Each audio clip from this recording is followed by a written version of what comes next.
What up, y'all? It's your boy Home Team here, and I'm back at it with another video of African history, culture, and worldview. And what I want you guys to do is comment, subscribe. There are going to be many more videos to come. Basically, what I want to talk today about was Ancient Nubia. I pretty much make presentations on African history to different school kids in the DC area, and a lot of what they know about African history is negative, so I want to dispel those myths and put the pieces of our history back together. And that's what Home Team is all about. The African diaspora. Ancient Nubia, a lot of what we know about it comes from the Greeks, Egyptians, and the Nubians themselves. But the modern day historians tend to kind of ignore ancient Nubia because the geographical definition of Nubia isn't well defined. So we kind of know where Egypt begins and Egypt ends, but we don't really know where Nubia begins and where Nubia ends. And the Egyptians tell us that the Nubians had a lot of different, I guess, tribal affiliations, and they kind of classify them in different areas and regions. The Egyptians would say that, Lower Nubia or upper, I guess, Sudan or northern Sudan, they called that area Wawat. And under Wawat, the Egyptians would call that land Kush. And the collective term for these people, the Egyptians would call that area Taset or Taseti. And Taseti means land of the bow because the Nubians were excellent bowmen, one of the best, if not the best in the world, and the Egyptians would frequently employ them into their armies.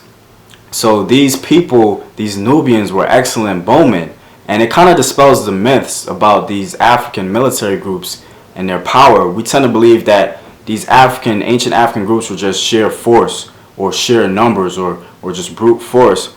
But the Nubians, we see that they were more concerned with accuracy, finesse, and just precision. And the Egyptians realized this, and people around the world realized this, and they were known for their accuracy and just being the best bowmen in the world. The first name Nubia comes from the Greek historian Strabo.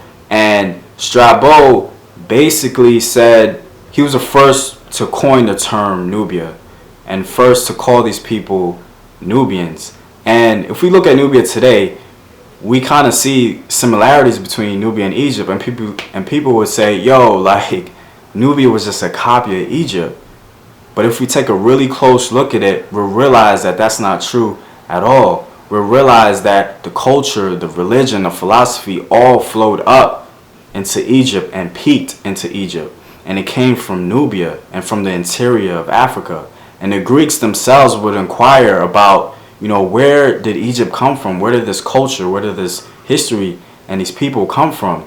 And they would ask the Ethiopians. And to the Greeks, the Ethiopians were basically just like black Africans, or Ethiopia referred to black African groups in that region. That's what the Greeks would kind of call that region. So it wasn't necessarily modern day Ethiopia.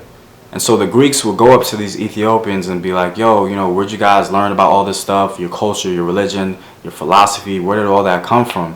And they would say, this came from, the interior of Africa. And Egypt is a colony of Nubia. And the Greeks were just like, that makes sense, because the artifacts and the culture and the history all point to the interior of Africa. And even if we look at it today, we tend to romanticize Egypt, which is cool. We see the pyramids, the culture, but we have to realize that Nubia has more pyramids than Egypt. In fact, Nubia has over 200 pyramids, if not 220.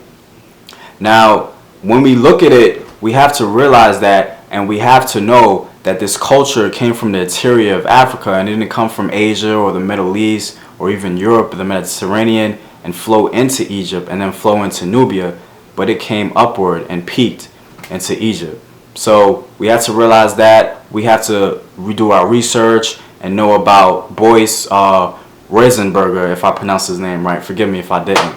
But basically what he said was that, the artifacts and the history and the culture and the archaeology proves that, the culture of Egypt came from the interior of Africa. So we have to keep that in mind. And if you guys have any new information, please let me know so I can let you guys know in return, and other people, and spread the word and put these pieces back together.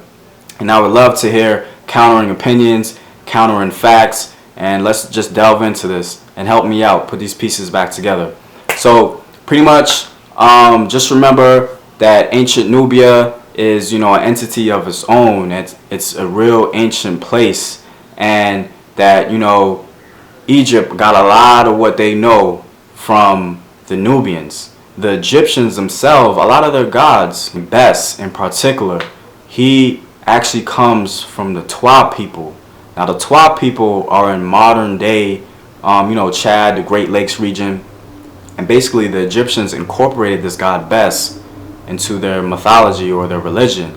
And so that just goes to show the evidence of, you know, the culture coming from the south, from the interior up into Egypt. And even this Egyptian scribe named Hunefer, he said, we came from the beginning of the Nile, where God happy dwells at the foothills of the mountains of the moon.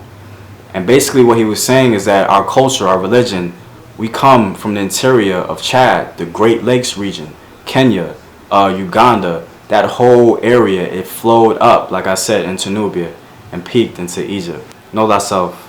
Remember your ancestors. Peace.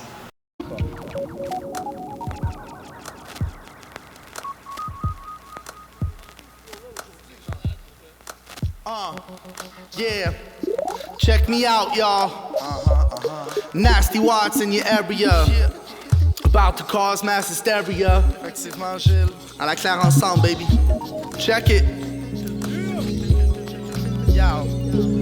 Les things que tu do to me usually me donnent envie de rock to the beat. So tu suis without a doubt t'es ma source de vie. Apple tree puis j'ai le goût de snatch tous tes fruits. Truberly si on attend que Papoose